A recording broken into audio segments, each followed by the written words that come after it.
Welcome to the Pop Tower Podcast with your host, the man behind the myth, Peter Dawson, and the Soulful Lordy, James Bullock.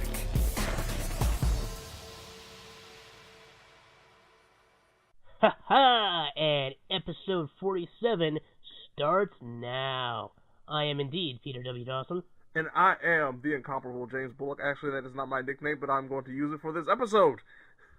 But James, who can compare to you? Oh, that is so sweet, Peter, but I have to say, you are the face that runs this place. Heck yeah. And I gotta say, James Mania is running wild. Oh man, but I have to tell you right now that I am not necessarily tethered to the past, but I'm definitely looking forward to the future. Yep. And if all fails, just build a wall. I couldn't place a couple of those references exactly. I think I got them. But, look. Alright, so we got a lot of stuff to talk about today. Let's not stop being cute and get on with it. Can we not be cute? Like, that's almost impossible for us. I don't want to get into it. Let's talk about television and movies. And also sort of television again. We'll get to that. Because it's funny, we picked out two subjects for this week, and both of them are very spoiler heavy. Yeah. So we're probably going to talk a bit about something else at the end of the episode, but we'll save that as a surprise. The important thing to talk about is that we're going to talk about Arrested Development, Season 5B. Right. You know, the second half of Season 5, which dropped as of this recording, about 3 weeks ago? Yeah, about a couple weeks ago, yeah. Middle yeah, March, we're not that far behind the time. No, not at all. I mean, considering the fact that the first half dropped in May of last year. I know, that's so weird. And then we got also Us, the latest movie from Jordan Peele. Yes. Jordan Peele, also one of the hardest working men in Hollywood right now. Yeah, because the Twilight Zone reboot has now just premiered as well. And before that, he did Weird City. Oh, yeah, you're right.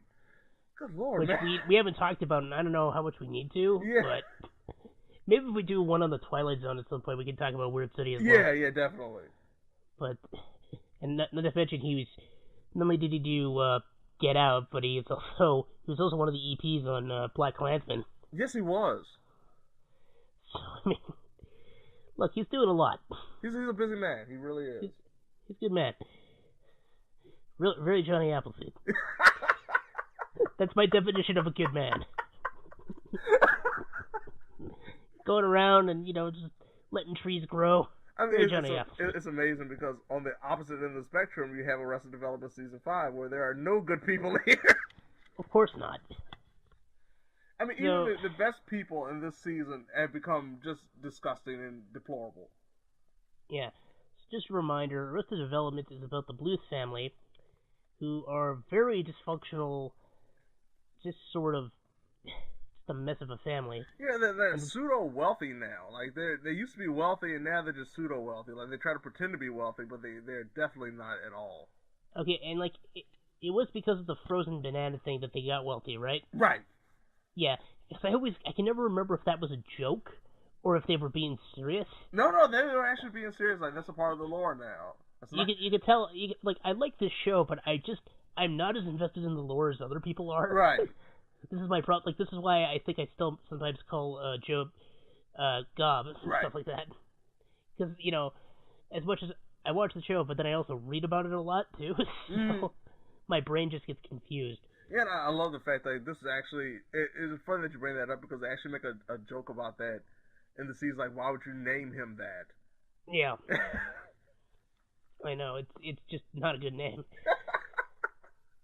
Yeah, but once again, the gang's all here. We got our Jason Bateman, our Portia de Rossi, our Will Arnett, Michael Cera. I can never remember how to pronounce her name. Alia Shawkat? Yes, Shawkat. Yeah. Tony Hale, David Cross, Jeffrey Tambor, and Jessica Walter. Mm-hmm. The gang is pretty much all here. Yeah. I feel like I'm forgetting someone, but... No, that's pretty much it. Yeah.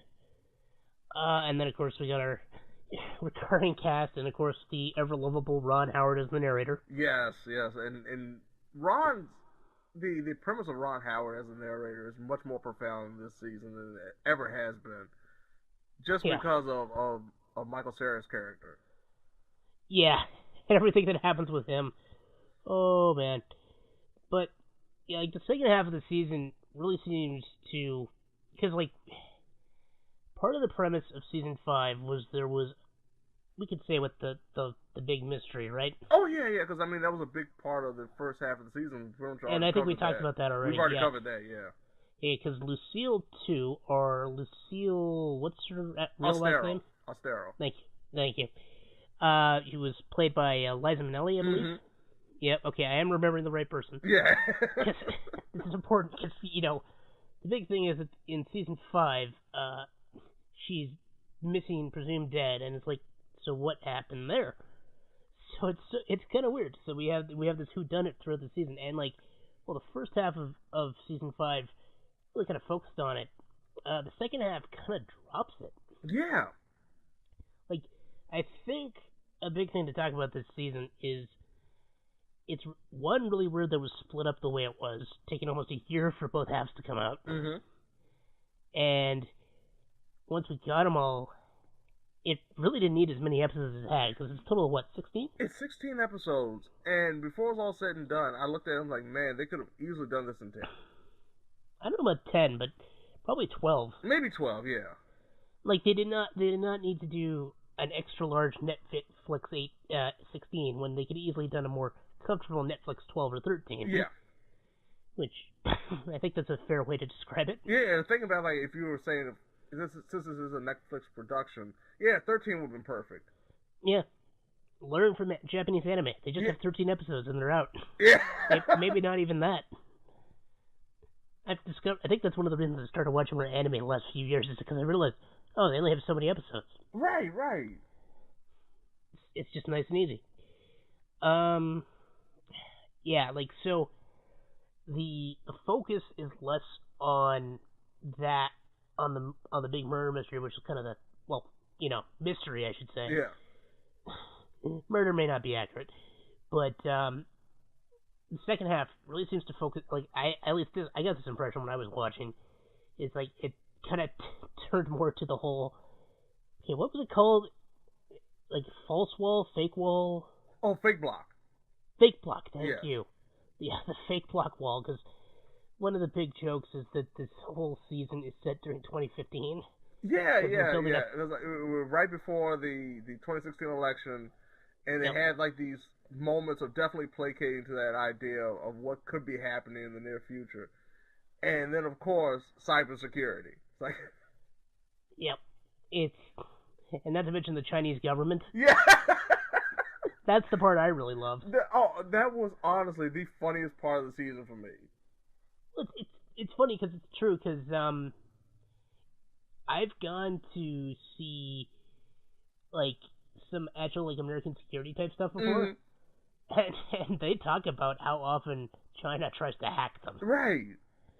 So, like, it's really funny because, I mean, I don't think it's controversial to say that after the 2016 election, Russia kind of became a hot word. Exactly. I'm not going to really dive into the political, but I just kind of find it funny, because if you go back to 2015, it is realistic that they were talking more about China than Russia. It really is. It truly is. That's the thing that was really... They really had it around the nose, and you don't think about it until after it happens. And after you watch it, like, yeah, it really was more timely for that than it is now. Yeah. But it still works. No, it works incredibly well, though. Yeah. And I just want to take a moment now to just appreciate, because every time I look at the cast lists, because, of course, I always have, reference notes open for when I don't remember stuff. Mm-hmm. And I just sit there and look at all the character names, I'm like, man, they were brilliant for naming these people. Yeah, like, everybody has that distinct, not only personality, but also a name. Like, once you see it on paper, you know exactly how the action is, how the character is. Like, it just fits perfectly. I know, like, well, one of my favorites is probably still Gene Parmesan. Yeah, that's just an amazing name. Gene! Like, God bless Barry Zuckerkorn and, Tony Wonder... Rebel Alley. And oh man. And I was just gonna say though, there's one thing I do appreciate about getting Arrested Development so many years after it initially started. It's that we now have adult Michael Cera dealing with adult Jason Bateman. Yes! Because their dynamic is so interesting as adults, and that's why I'm so glad, because, the famous thing about season 4 was that the cast basically never interacted. Yeah, until, the very, very end. And at that point, it lost a lot of steam. Yeah, there's actually a fan edit of season 4 that's really interesting that kind of addresses that problem and actually makes it a bit better. Whereas, this time around, they have more chance to interact, and the interactions are glorious. Yeah, when it's just the straight Arrested Development formula that we've known and loved for the first 3 seasons, it is just beautiful. Yeah. And then, it just gets weirdly meta, and I do think the whole, 2016 election jokes are perhaps a bit tired at this point. Yeah. Because we've been getting them for years. It wasn't as bad this half of the season as it was the first half. No, especially because the whole sort of fake block thing really feels more in character for them. Yeah. And, the election humor is mostly just focused on the Congress race. Right, because, it's the fallout from that first half of the season, essentially. Yeah.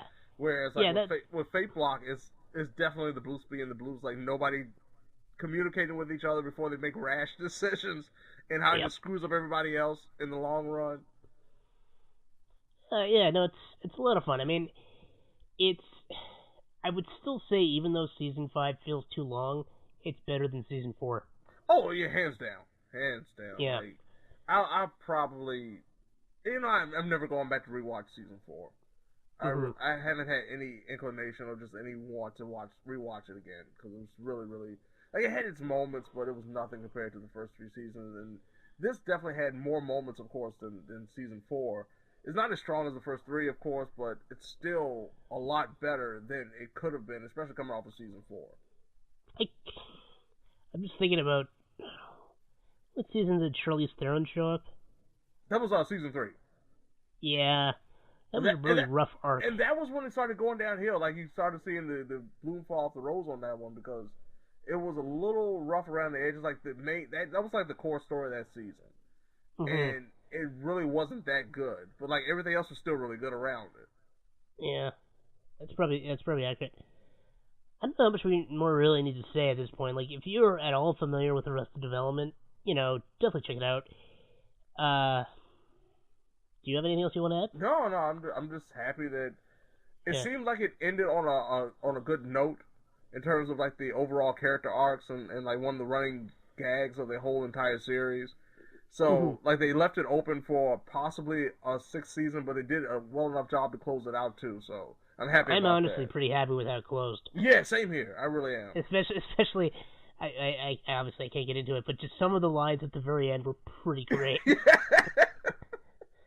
I mean, I just love how the final episode just opens, really. Yeah, it really, and the funny thing about it is it's very similar to how the beginning of the whole series was. So that's all we can say about it. So, we're going from one thing we don't want to spoil too much to another thing we don't want to spoil too much. we talked about our boy Jordan Peele. Yeah.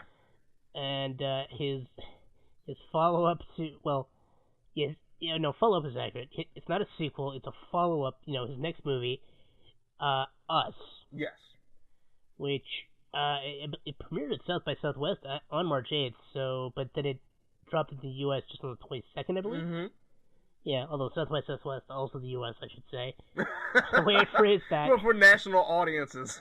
Yeah, for those who don't know, South by Southwest is a film festival, and I think other type of festivals, I think it's a general production arts festival, for lack of a better term. Yeah, that's a good way. Because they have internet and video game stuff in there, too. Yeah. And that's in Austin? Yeah. Yeah. Texas? Yeah, Dawson, South by Southwest. Yeah, anyway. And now I'm just reminded of a terrible joke that is no longer funny to talk about. Sorry.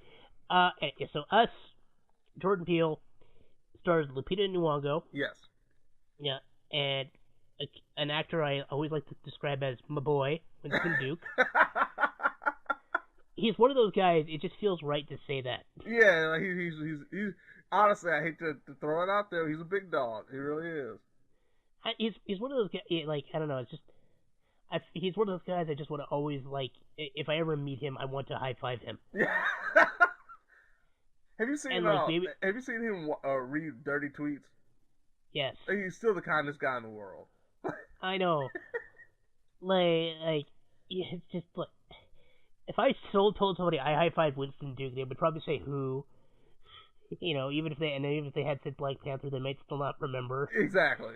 But I'm like, I don't know. Okay, enough question about Winston Duke. Because it's mostly just them, and then because then there's like the kids, right? Because they're a family. Yes, family of four. A little boy, little girl, teenage girl naturally. Actually at this point. Sorry. Yeah, teenage girl. The daughter is a teenager, and the boy's like how old in this? I don't remember. I'm thinking like 10, maybe 12.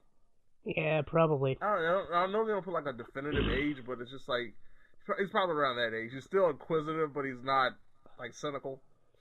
Mm-hmm. He's not a teenager yet. Yeah. He's a preteen. Yeah, he's a preteen. So I believe that's actually a term. It sounds creepy though. I know now, especially but it is. Yeah. It's still a term. So. Yeah. And then also Elizabeth Moss yes. and what's his name? Tim Heidecker? Yeah, Tim Heidecker, which I was surprised. I kept away from the trailers after like the initial one, so I really didn't even know he was in the movie. So that was a nice little twist for me.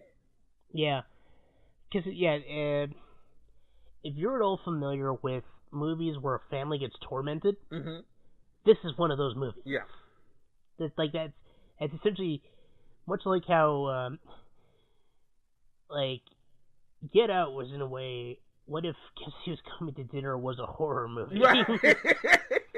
This one feels like a more traditional horror movie setup. Yeah, it really does. This is the interesting because he takes a very familiar setup and does something really more interesting and lore focused. Yeah. Because Get Out, it isn't until over a third of the way through the movie you start to really get an idea of what's going on. Yeah, there's this illusions of stuff that it's not, something's not right, but it's always one of those things it feels like a red herring the entire time. Yep. Red herring, he's the worst neighbor. I just love that name as a joke, for a character. First name Red, last name Herring. And without giving too much away, appropriate for this movie. Very much so. Yeah. One of the reasons I leaned into that stupid joke. Although I also like stupid jokes. Anyway, let's talk about something that isn't stupid, this movie. No. Because I actually quite enjoyed this movie. Same here.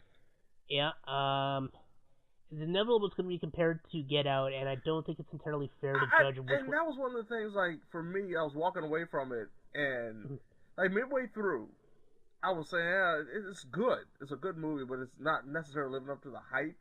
More so that I didn't come together with the idea of this is not as good as Get Out. And that's one thing I tried not to do is to compare it to Get Out, because I knew it was going to be anything like Get Out in that sense. It has the horror elements, but other than that, it's completely a different experience. So I didn't look at it that way, but it definitely turned a corner, 2/3 of the way in. That made me man, I see why everybody loves this movie so much of the early reviews. Because this is definitely more hard horror than mystery. Yeah. But the horror works, and you can tell this is something Jordan Peele, because he said himself he was kind of obsessed with this concept for a while, and we will get into the concept just a little bit. Yeah, we can spoil a little bit. One thing we kind of have to because it's the core of the movie. Yeah, and I mean it's not like people haven't seen this by watching the trailer. Yeah, but I still and this is one of the reasons it's hard to talk about because he does more with it than he did with Get Out and everything that happens in that one. Right. I'm still trying not to spoil that one, even though it's a couple years old now. But yeah, because the mystery was so important to Get Out. In this case, the mystery isn't so much important as just trying to understand the nature of the threat, which isn't so much a mystery in the traditional sense. Yeah, exactly. It's one of those things where, and I will definitely spoil this part. The threat is not as isolated as we believe it is initially. Yeah. And that's the thing that kind of changes the entire dynamic of the story. Yeah. And Okay, so we should probably. Do you want to dive into this now? Yeah, definitely. So the basic thing is it deals with doppelgangers. Yes. Now they have a specific name. I'm not going to mention the name just because I don't think it's a spoiler, but let's not talk about it just to be safe. I'm thinking. Yeah, it's fine. Yeah. Yeah. But yeah, it's all about the idea of doppelgangers, and like in this case, Lupita Nyong'o in particular has to deal with hers, but it soon turns out there's more than one. Yeah, and it dates back for her because her character Adelaide actually encounters her doppelganger as a young girl. Mm-hmm. And like this is very early in the movie, so it's not a major spoiler. No, this is like the opening scene. Right, it's the opening scene, which I always like, man, bad parenting is a generational curse in this one. Bad parenting is how horror movies get started. But yeah, she encounters her doppelganger as a youth, and pretty much the repercussions creates this post-traumatic stress syndrome in her that continues on even as an adult, where we find her now she has her own family and they're about to head to the same place that she encountered her doppelganger all those years ago. Yeah. And immediately she's like just on edge, and she tries to calm herself, and just things don't work out at all, because then of course then we're confronted by not only her doppelganger as an adult, but also doppelgangers of her own family. Mm-hmm. Yeah, that's just freaky. Yeah. And I love the part because, like, Winston Duke's character is the father, and he's, like, just a real goofball dad character. Like, just that dad joke character that you always stereotypically see. Like, he tries to drive a boat and can't do it. He's got a raggedy boat. He tries to... He's trying to keep up with the Joneses kind of deal, and it's funny because, like, when he tries to be a protector, it's like it's no reaction from the people that are supposed to be afraid of him. And well, that's the thing. He's a big dork. Yeah. Like, I love the fact he comes out. He's got a baseball bat, and you've seen this in the trailer. He's got a baseball bat. He's wearing a college t-shirt, a sweatshirt, and a pair of glasses. And he's really proper in his speech. He's like very clean cut, very almost unmenacing outside of his stature. Yeah. And then on the opposite end of the spectrum is his doppelganger, who is completely opposite of that. Yep. Yeah, like, I'm gonna say, this is a movie where some of the twists you do see coming. Yeah.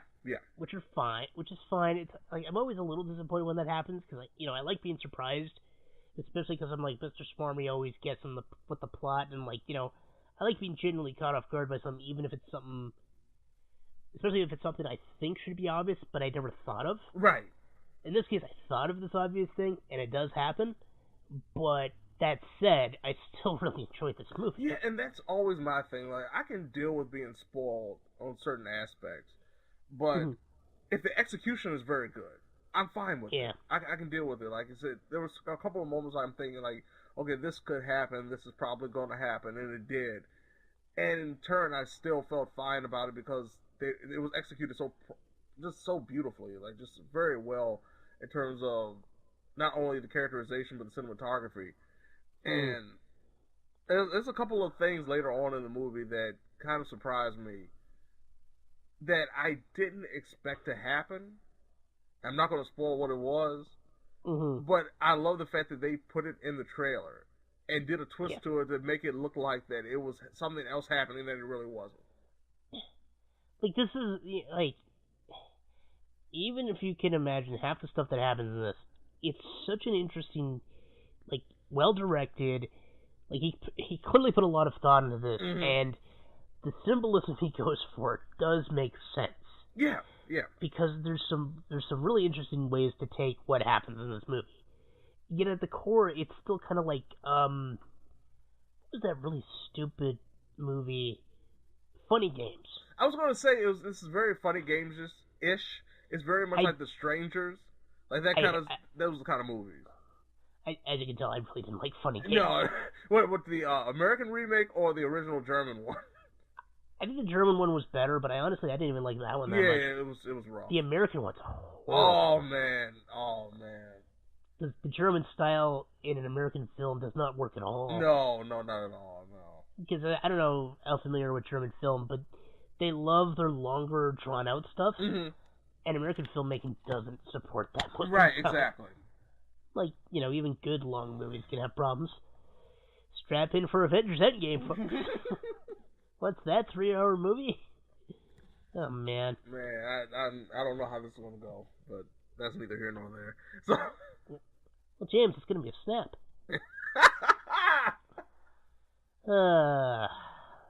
So, I don't know. Yeah, seriously, go see us if you want to see something pretty unique. Yeah. Like, despite all the stuff you can obviously draw parallels with. But I think we're good to move on. Yeah, just please, if you're going in, if you've seen Get Out, don't compare it to it. Just go in with an open mind.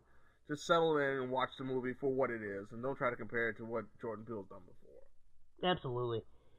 He's a very talented man, and I really hope we don't overhype him at some point. And I know. Like, everybody's trying to say he's the next Hitchcock, and it's like, oh my goodness, it's going to go downhill very soon. It's going to Shyamalan. Yeah. Remember when they called him the next Spielberg? Oh, man. Yeah. I forgot all about that, man. That is crazy. That was after Signs, too. Yeah. I still don't fully understand why people like Signs. It was okay. It wasn't groundbreaking. It wasn't something. The problem is whenever I watch a Shyamalan movie, I always think about how bad the dialogue is. It's so true. But speaking of bad dialogue, and Avengers, for that matter, we're going to talk about our third thing, which is the thing we kind of teased. So, obviously, if you're a fan of professional wrestling, you're probably aware that WrestleMania, as of listening to this, just happened. Yes. So, we're going to do something a little unusual.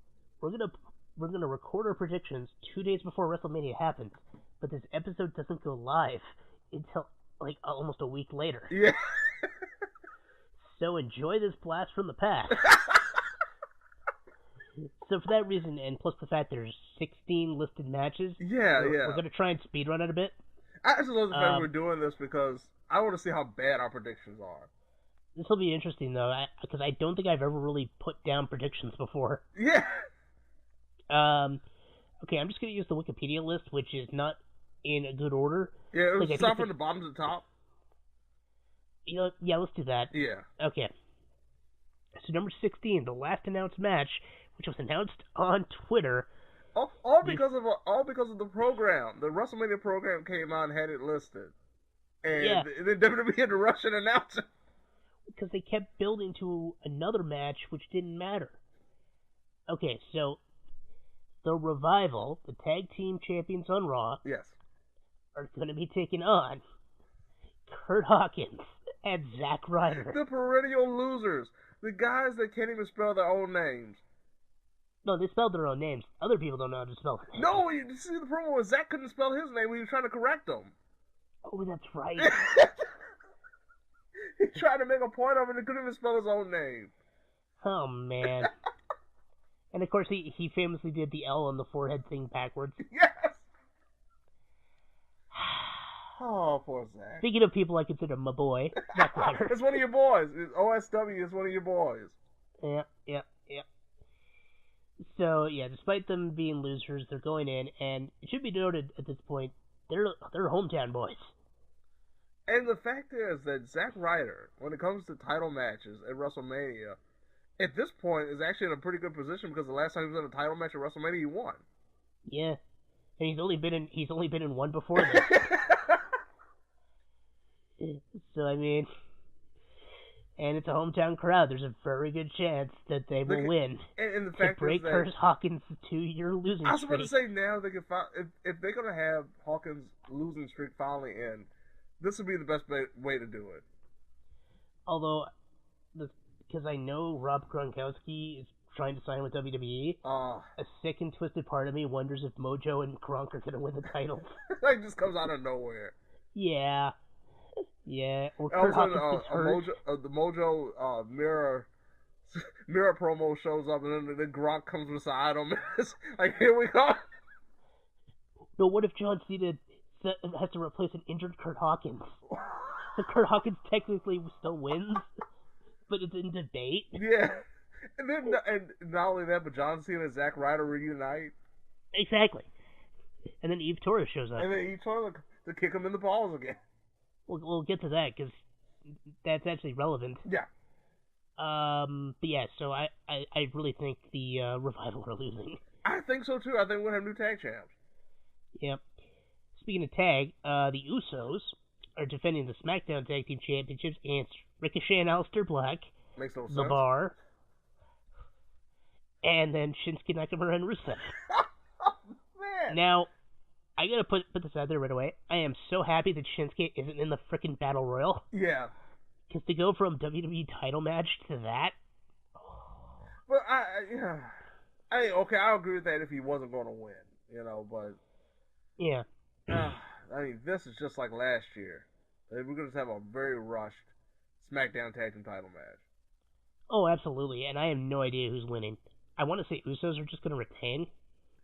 I think it's going to be dependent on what happens in NXT the night before, or 2 nights before. Because if Ricochet and Black don't win the NXT Tag Belts, which I don't see happening, I see them winning here. They very much could.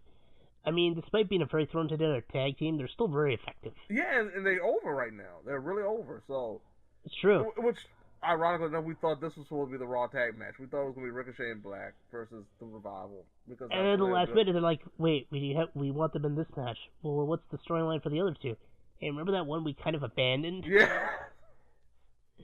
Because they kind of teased this a while back, and then it didn't happen. I mean, they could have easily had 2 triple threat tag matches with us. Just put Ricochet and Black again against the Revival and Hawkins and Ryder. But if that's the case, I'm still saying Black and Ricochet. Yeah, I'm just hoping for this Fatal 4-Way they don't do it the dumb way, where there's only two teams in at a time. Oh yeah, 2 people from a team at one time. Yeah, I always hate when they don't just have a 4-way the whole time. Yeah. Every time they do that, I'm just like, this is really dumb. Because it's like, why would they ever tag another team? Right. Like, they'd have to be that desperate. Like, Or they have to, be just real bad at ring positioning. Like, you have no idea where anybody is around you at any time. Yeah. I would say the Bar are probably the least likely to win. So, they don't have a chance. Shinsuke and Rusev. Unless Nicholas comes and, turns heel and joins the Bar, then they won't have a chance. That would be great, I'm not gonna lie. After the look Cesaro gave Nicholas last year. Oh, man. So let's go on to the Women's Battle Royal, which is on the pre-show, which is kind of lame. Yeah. And the reason I mentioned Eve Torres earlier is she is going to be in it, apparently. Which is interesting. They have more women announced for that Battle Royal than Andre Memorial right now. No, I think you got that backwards. Is it? I think there's only 18 women announced for the women. And I think Andre's at 24. Wow, I did not know. I thought it was barely anybody right now for Andre. Let me check the list. Let's count the number of women. Women: Dana Brooke, Mickie James, Ruby Riott, Liv Morgan, Sarah Logan, Asuka, Carmella, Naomi, Lana, Mandy Rose, Sonya Deville, Zelina Vega, Nikki Cross, Eve Torres. I don't think I'm missing anyone. No. And meanwhile, the men's, because we're going to talk about that pretty quick anyway. Yeah. Oh, yeah, it's way longer. Oh, yeah, you're right. It really is. Yeah. Told you. And that's not even we got several tag teams in there. Yeah, and that's not even counting potential surprises either on both ends. And there's some people who really deserve better. Yeah, Kevin Owens isn't in there, though. That's interesting. So what the heck is going to happen with Kevin Owens, if anything? Guess we'll find out. Yeah. So, but anyway, Women's Battle Royal. Let's focus on that for the moment. So I already listed all the competitors. It's almost certainly got to be Asuka. There's only one right answer. If it's not Asuka, it's gonna be one of the new girls. No, it's Mandy Rose. Sweet Jesus, it just hit me. Mandy Rose is going to eliminate Asuka at the end. It better not be. Mandy Rose is going to eliminate Asuka or Naomi at the end. Naomi won last year. Mandy Rose had the feud with Naomi. Mandy Rose eliminates Naomi to win. Also, Mandy Rose eliminated Naomi in the Royal Rumble too. So they might do that again. And or like James, I said, James, you're hurting me. Either way, Mandy Rose. I'm going with Mandy. Uh, Either she's going to eliminate Asuka or eliminate Naomi in the last ones. All right. You got Mandy, I got Asuka. Okay. Let's move on. I hope you're right. That's why I really hope you're right. Daniel Bryan versus Kofi Kingston. I love the fact I told you to do it from bottom to top. And I know, and they had the cruiserweight title so much higher. Because this wasn't official until last week. That's why it's so low on the list. Yeah. Yeah, I think pretty obviously Kofi better frickin' win. Oh man. More than almost any other match, like for a title change. There's only one other exception, I think, for the challenger has to win. Yeah. And this is one of them. Yeah. This is a tough one because, like I said, Kofi really has to win. But I just got a bad feeling they're gonna do some kind of screw job and then maybe put the belt on Kofi next month and Money in the Bank. I really hope not. Or they have him win Money in the Bank and then he cashes in and wins it. They can't drag this out. I mean, they gotta strike while the iron is hot, and it's insane how hot it is. Yeah. I mean, the reaction. I was just watching the promo he did on SmackDown for the contract signing. And that was a really boring That was a contract signing. paid by the numbers promo if there ever was one. But it still got electric heat. Right, but it was just crazy how the fans do not care that they're into Kofi right now. Like you said, strike while the iron's hot and take advantage of it, but I just got a bad feeling it's going to be like some kind of screw job gimmick, and Eric Rowan gets involved or something, and Kofi gets screwed out of the belt again, and then he has to win Money in the Bank, and then he finally cashes in and wins. Yeah. It's always got to be some convoluted way. I got Kofi winning. Keep it simple. I really don't think they're that dumb. I hope not. They had poor Roman Reigns bleed like a stuck pig last year, still lose. I know that was a no-win situation. I think the people would have been fine with Roman winning that year. It wouldn't have been a great response, but it would have been better than just like the stunned silence of Brock winning. I know. But here's hope for Kofi. Yeah, same here though. Once again, I hope I'm wrong. I really do. Yeah. And let's talk about the women's 4-way tag match, which is an interesting thing to have happen because we got the Boston Hug Connection, which I still hate as a name. Yeah, same here. Versus Beth Phoenix and Natalya, a.k.a. Pinup Strong, a.k.a. the Divas of Doom. Yeah, they're going with Divas of Doom this time. I love Pinup Strong better. Yeah. And they're taking on the Iconics. Iconics? And the Samoan Slaughterhouse, Nia Jax and Tamina. I wish they would use that name. It's such a good name. It really only made more sense when they were in an Elimination Chamber. Yeah. And you know what kills me? Uh-huh. People are saying that the Iconics are the weakest team in terms of ring ability. You know, Tamina's in this match. Like, Nia Jax, she can be sloppy. I'm not going to deny that. No. She has her moments. Yeah, but Tamina, dear God. Did you see Fastlane? Just every time I watch her wrestle, I'm like, didn't she used to be kind of good? Yeah, I just think age and injuries. I know, like, she's really seemed to have gotten worse. Yeah. Like God Nia's bless been her, getting better. you can tell she's a hard worker and everybody really likes her because you don't hear a bad word about her. But it's just always scary a little bit when she's in the ring now. It really is. And add that to the fact Sasha's going to be in the ring with her. Oh, man. And the funny thing about it, this is one of those matches I'm actually very excited for. Like, I'm not expecting like anything epic, but like you're just sitting on pins and needles just to see if something big is going to happen. It's like a car crash. And I generally don't know who's going to win because, the theory is that the 4 WWE horsewomen will somehow stand strong at the end of the night. Right. I don't see it happening. Bailey, yeah, I could totally see a champ retain. I kind of want to see the Iconics win. I would love to see the Iconics win, but I could actually see that feel good moment now. Beth Phoenix and Natalya winning. Yeah, I think the team no one wants to see win, which could still of course win because darkest timeline can't happen. It's Nia Jax and Tamina, but I think it's probably going to be Boston Hug. Okay. Retaining. Who are you going to lock in for? So I'm going with Beth Phoenix and Natalya. Only because, I mean, the main thing, like, okay, Jim Neidhart's going in the Hall of Fame this year. Beth Phoenix's big return. Even if it's like for one night. Like, they lose the belts on Raw the next night. How good did Beth Phoenix get after 1 week? Because, like, when she first popped in the ring, she seemed rusty, and then almost immediately, it's like, there she is. I'm back to normal. Yeah.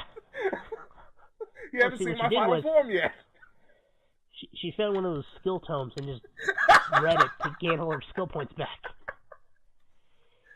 Okay, so let's talk about Roman Reigns versus Drew McIntyre. Okay, they can't let Drew win here, can they? Huh? Drew can't win. You know what? I do agree with that, but I'm calling it now. This will be a sleeper hit. This will be one of those matches I think a lot of people want to talk about. These two guys will actually probably do pretty good. Because, I mean, I'm not the biggest fan of Roman, but of course, pre everything that happened. Right. And his ring work in general was still okay. Right. He was a guy who would seem like he would run out of moves in longer matches, but he wasn't untalented. No. This to me is like one of those matches that kind of plays into that strip. No, like this could absolutely be a perfect warm-up, tune-up, whatever you want to call it, match with an opponent that will probably bring out the best in him. Yeah. I just feel like a good horse battle. Like, that's what I think you're going to get from him. And I think that's what really plays into Roman's strengths. I'm predicting about a 10-minute match that Roman wins, but they actually get some pretty good hard hits. Oh, yeah. To me, it's like very similar to, if you remember Batista and Taker from WrestleMania, 23? Mm-hmm. Where it was just like 12 minutes of them just like going at each other. Yeah. And that's all they needed to do. Absolutely. No, I mean, I do think Roman needs to win because he needs that feel-good, welcome back, and hey, we actually like that you won a WrestleMania match moment. Right. Because after two matches where it was like, you better not win. Yeah. No, I mean, well, this has been ever since 31. This is true. Yeah, so we're on year 4 of finally having some redemption. How many the 32 and 34 main events were essentially, all right, let's pull off the Band-Aid. Yeah. Oh, just goes to show, as much as people will hate wrestling characters, we hate leukemia more. I would not want to sit to a guy who will even jokingly say out loud, I'm rooting for cancer. I know, really. I would just be like, I'm rooting that you change places. So hopefully Roman Reigns wins. We got Bobby Lashley versus Finn Balor. Or should I say, the Demon King. The Demon King, yes. So, I mean, Finn's winning, right? But, I mean, now it's like, okay, they've announced he's the Demon King. He has to win, but I'm not so sure now because I don't think they're too happy about the whole Demon King thing. Like, they just want to use it for a gimmick, but it's not like it matters. To have Lashley, of all people, destroy the Demon Mystique? I can see it happening. This is our we had these big streaks in. Last year was Oscar losing. We have Taker losing to Brock. We don't have a streak this year, so we're going to kill the Demon King. Nope, I'm not having it. Finn's winning. I refuse to let Lashley kill the Demon. Lashley's going to kill. Leo Rush is going to kill the Demon. Nope. Look, they keep pretending that the Samoa Joe match never happened. I know. So, Finn's winning. Okay. Moving on. I refuse to believe they're going to... Now, speaking of Samoa Joe... Yeah, ironically enough. He's supposedly taking on Rey Mysterio, but he might be hurt. Yeah. I don't know if legit or not. Yeah. We'll get to that. Oh, boy. Oh, we're happy about this. Because we mentioned earlier John Cena potentially being a last-minute run-in for the tag match. Mm-hmm. I could see him being a last-minute run-in for this as well. Yeah, and on my end, I'm actually seeing Kevin Owens, potentially. Yeah. But that might actually tie into another match we're going to talk about in a few minutes. Maybe being a part of the U.S. title match. But, like I said, if Ray isn't legitimately hurt and, like, this is just a big story, I could see Joe going the way of Daniel Bryan at WrestleMania 28? When he did the 18-second job? I hope not, because I really want Joe to retain. I know, same here. I really do, but I want him to retain and actually have a good match. Yeah. If Ray's hurt, I could see them actually switching out and having a good match with somebody. But if Ray isn't, and they just use it for a storyline, Ray's gonna beat him pretty quick. Yeah. So catch him off guard, get him pretty quick. So it's kind of like an indecisive prediction here because we have no idea what's actually going to happen. Yeah, it's really tricky, but I'm pretty sure Samoa Joe's going to be, because I get the feeling that the women's tag champs will retain, SmackDown tag champs will retain, and that Joe will retain. Okay. Like, those are probably three of the title things I think are definitely going to happen. But let's move on to the Andre the Giant Memorial Battle Royal. Hey, who do you think's going to win this, James? See, now, this also gets a little complicated, because if, I will say it, John Cena doing the job the way he did the Undertaker makes me think that maybe he's not above the pre-show anymore. I don't think so. I know. But honestly, if they're not having Kevin Owens a part of the U.S. title match, he invades the Andre the Giant Memorial Battle Royal and wins it. Well, yeah, because I'm going to go with the safe choice, because they made such a big deal out of this. Strowman. Yeah, that's the obvious answer. Yeah. Like I say, I still say if Owens is going to be a part of it, he's going to win. But like you said, the safe choice definitely is Braun. But with the whole SNL gimmick thing, I can actually see them eliminating him. That could be. Yeah, because Colin Jost and Michael Che are in this match. Yes. Which is just what? And not only that, but I've seen the promotional material, like, when they show the Andre the Giant Memorial Battle Royal, it's either Andre or them. It's never the wrestlers. They better, like, I know the winner of the match hasn't really mattered that much. No, not since Cesaro. And Baron Corbin's like, yeah. Well, to be fair, at least 3 of the past winners have gone on to either major title matches or title championships within a year. Mojo? The only 2... Mojo hasn't, and the Big Show hasn't, but Cesaro got the tag titles less than a year later. Okay. Baron Corbin got the U.S. title less than a year later, plus Money in the Bank. Yeah. Like I said, Baron's pretty much like the best of the best when it comes to this, which is amazing. And then Matt Hardy got another tag title like a month later. So I mean, there's some precedent for that. Yeah, but it's like, it never feels like the reason for that is because of the Andre the Giant Memorial Battle Royal win. Yeah. That's the problem. No, Cesaro's still the most important winner. Yeah. And he's my boy. Yeah, he's another boy. Yes, he is. Look, I have a few, and he's one of them for sure.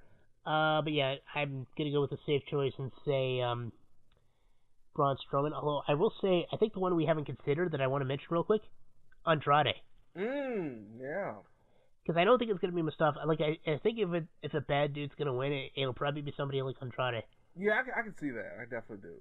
Because I know they want to do more with him. Oh man, I didn't even think about Ali replacing Mysterio for yeah, the that's Joe possible. match. I didn't even think about that either. Yeah, that would make sense though, because Joe hates him. That's one thing. Like, if they wanted to, they could use that actually to replace Ray. Like, they could have the winner be in the U.S. title match. That wouldn't be terrible. Let's hop over to AJ Styles versus Randy Orton. I actually don't know. What do you want to go with? I think they spoiled it this week. Oh? Yeah, when RKO off the phenomenal forearm. Good point. So Randy? Yeah, so Randy's not going to win. Yeah. Yeah, if they would have said that for Mania, it would have been a whole different story. But once they did that on SmackDown, I was like, oh yeah, Randy's not winning. Man, if they could time that right, like, it looks like AJ's about to get RKO'd, and then he turns it into the phenomenal forearm. Yeah. That's gonna be some, like, because I mean, the one thing I hate about the RKO is how often it comes from a flying nothing. Yeah. Which is why I appreciate when he turned the curb stomp into an RKO. Yeah, because it was actually a counter. Yeah, when he turned the airborne into an RKO.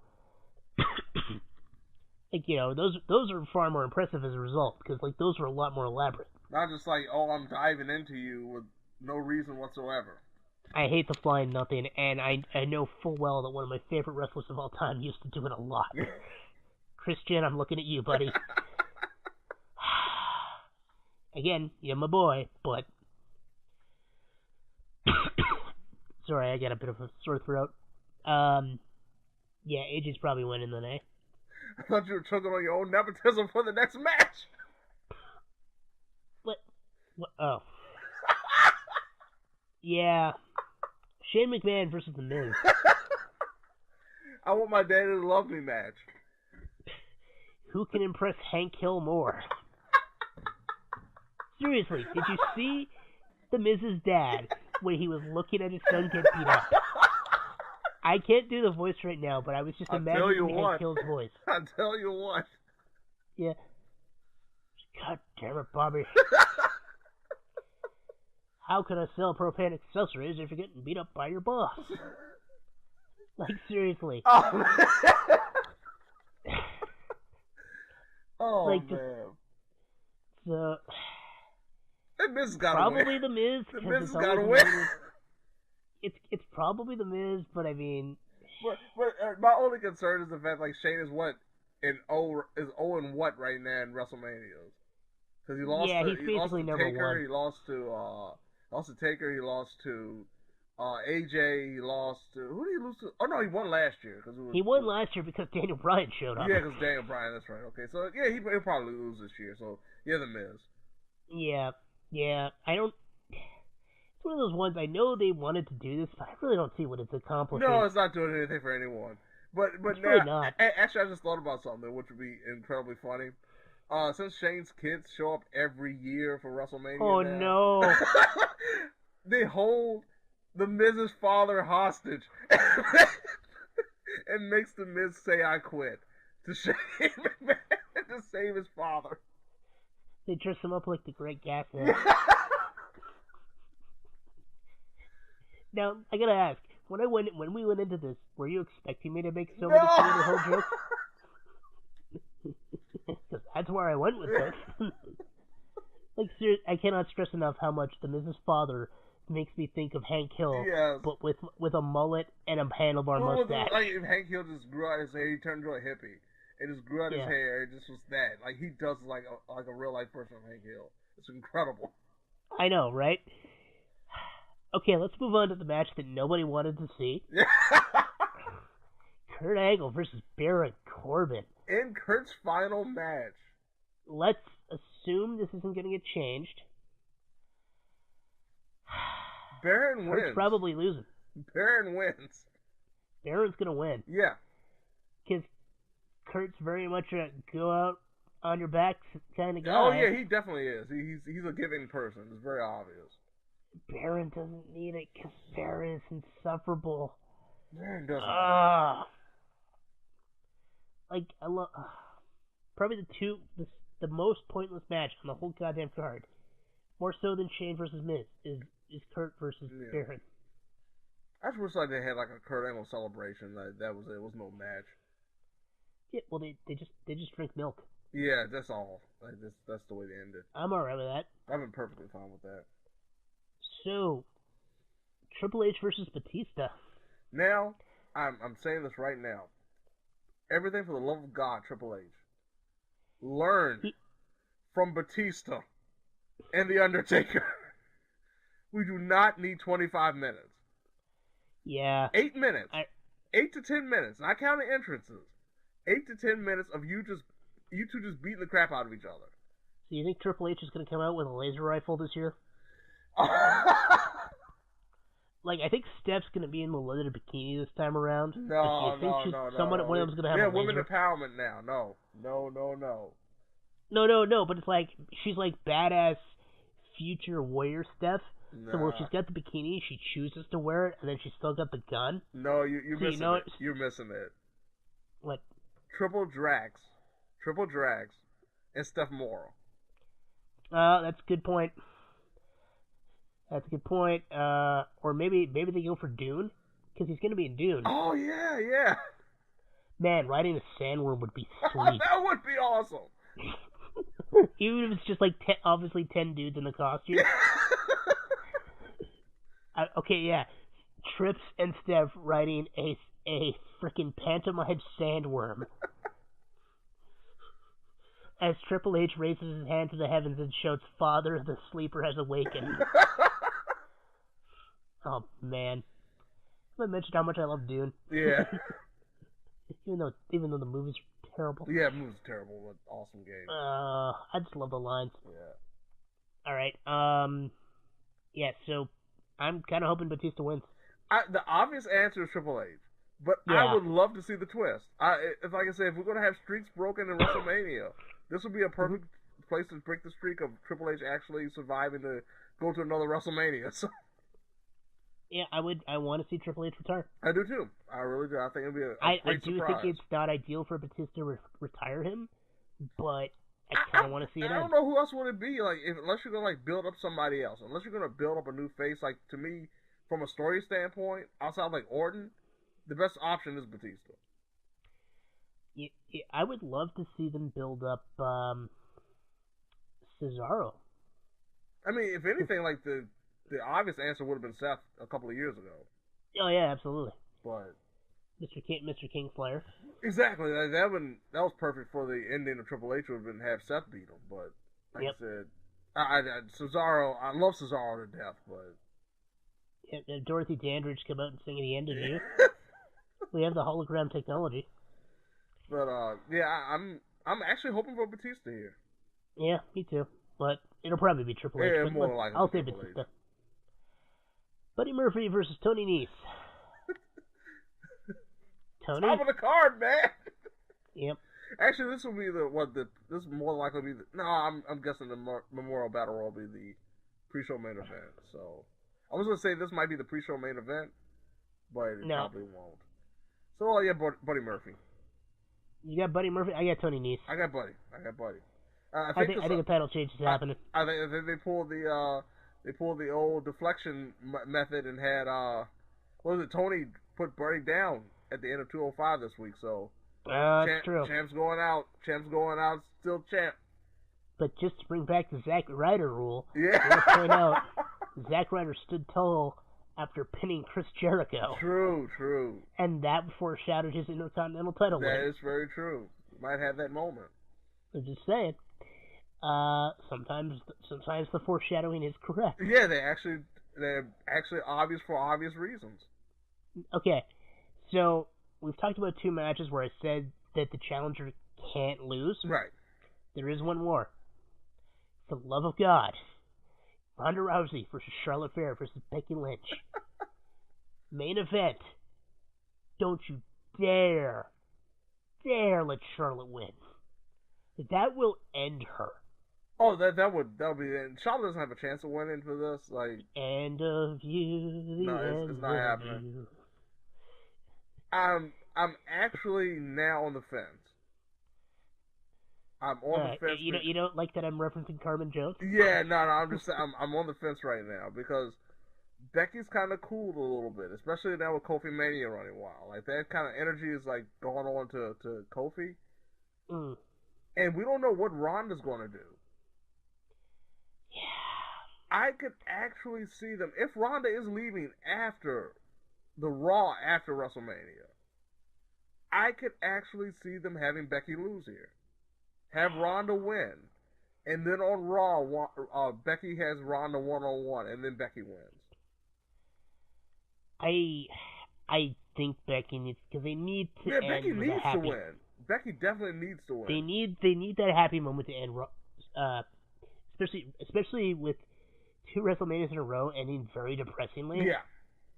We need that happy ending. It's just gotta happen, because I mean, it's hard enough to end a WrestleMania with the bad guy winning and that's just the end. Right. Because I mean, like, we ran into this several times. Because we ran into that with WrestleMania 31, which the shock was cool, but I mean, it was still like, oh, the bad guy won. Yeah, but I mean, it wasn't like, but at that time, Rollins wasn't like just deplorable like he was by the end of his reign. Like, he was a bad guy, but he wasn't that bad yet. Yeah, it was like evil wins, but like, well, you know what? It's an evil we can respect. Yeah, exactly. And then 32 was, of course, just the wet fart of whoever wins, we lose. Yeah. And then honestly, with 32, that was a poor booked match. Like, yeah. I think people would have still been mad that Roman won, But if like it happened in like an 8 to 12 minute just sprint, the people wouldn't have been as upset because it would have been exciting. The biggest cheer was when Steph got put through a table. Right, like the lumbering nature of the match just killed anything that could have been potentially fun. Yeah, and then we got 33, which of course was, hey, you want to see your father get killed?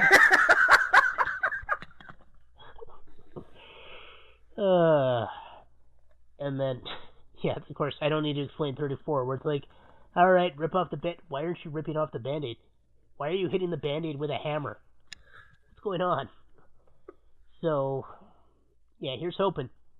Here's hoping for something better. Yeah, but I'm going with the odd.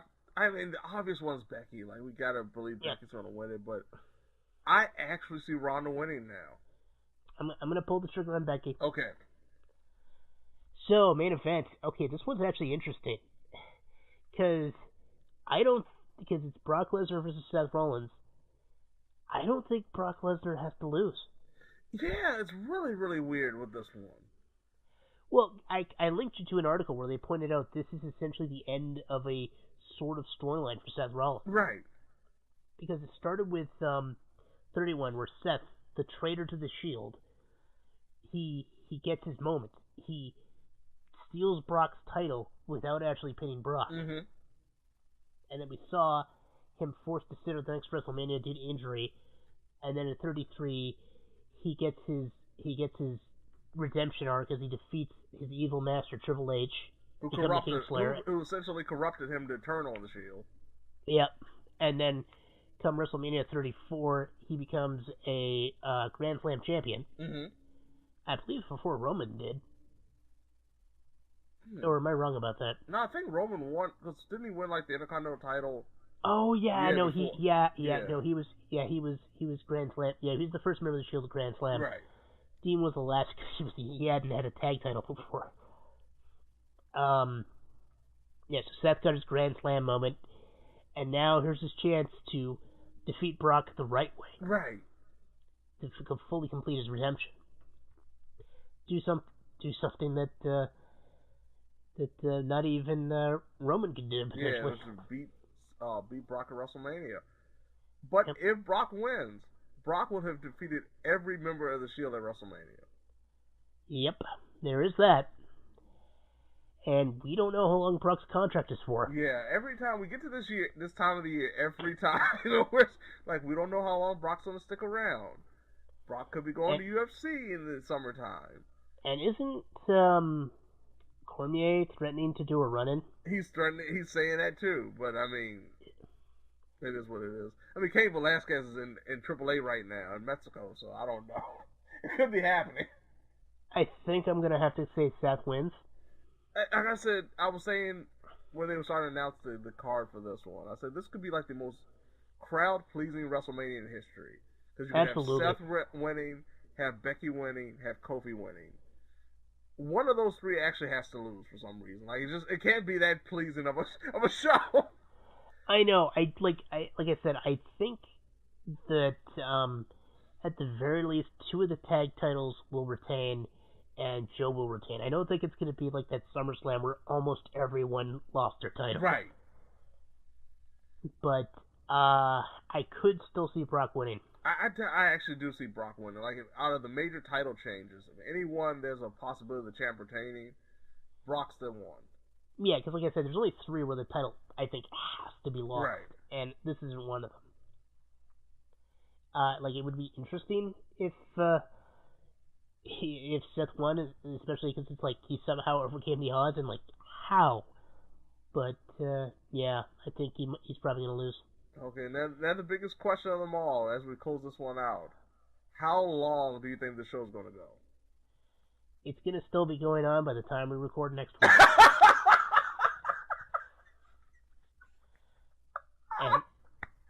And on that note. Yep. Well, we'll see you when WrestleMania is in its 9,000th hour. I've been Peter W. Dawson. I've been James Bullock. And until next time, folks.